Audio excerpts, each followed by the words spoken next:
Here's something I keep hearing everywhere from irrigation companies in California, in Spain, in Morocco, in Chile, in Australia. They all say we already have dashboards, we already have telemetry, we already track soil moisture data. Good! That means you have solved the visibility problem. But the visibility problem isn't the same as the decision-making problem. Here's the thing, agriculture is the biggest water user on Earth. About 70% of the world's fresh water withdrawals. So, when decisions are off by even a little, the waste is enormous and the risk is real. Yield, disease pressure, leaching, pumping costs. Telemetry gives you signals. Flow, pressure, soil moisture, etc. But too often, we treat a signal like an instruction. And here's the important thing. Even soil moisture data, the gold standard, doesn't automatically tell you how much water to apply or how long to run the system. Researchers said this many times. Soil moisture scheduling doesn't provide information on the amount of water to apply or the required irrigation duration. Doing it right can be laborious with calculations and soil-specific calibration. Let's get specific. Nebraska ran a program where growers used soil water monitoring tools and reported the data. Researchers later reviewed those logs. Here's what they found.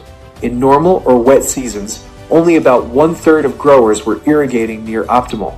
The other 2/3 could have saved water and money without hurting yield. And late season is where the gap gets brutal. In 2017, 72% of fields were over-irrigated late season. Even in the drought year 2022, 36% were still over-irrigated late. The reason is painfully human. Routines get set in peak summer, then temperatures drop, crop water use drops, but a lot of people keep irrigating like it's still July. For corn, weekly water use can fall from around 2 inches last week at peak demand to about 1.25 inches last week later on, but the schedule doesn't always adjust. Telemetry can tell you block B1 ran for 6 hours, but it can't tell you if that was right. Was that the right depth for this crop stage this week? Did that water actually end up where roots can use it? Did you push water below the root zone and waste it? Were you limited by system capacity, rotation schedules, or harvest timing? Because 6 hours isn't a decision.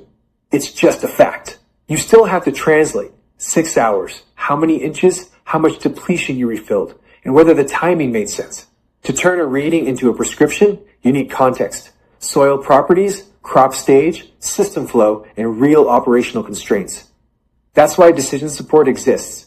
It takes real-time weather, soil moisture, and crop signals, interprets them together, and outputs a clear next action.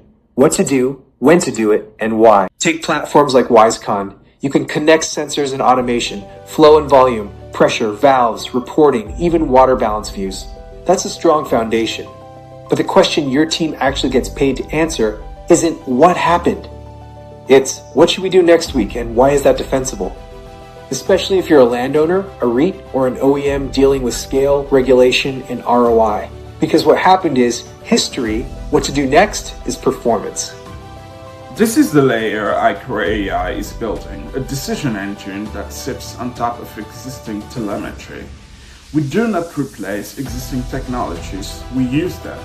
Our engine takes the few inputs that matter, respects real operational constraints, and outputs weekly irrigation plan with assumptions you can explain. Thank you again for watching this video.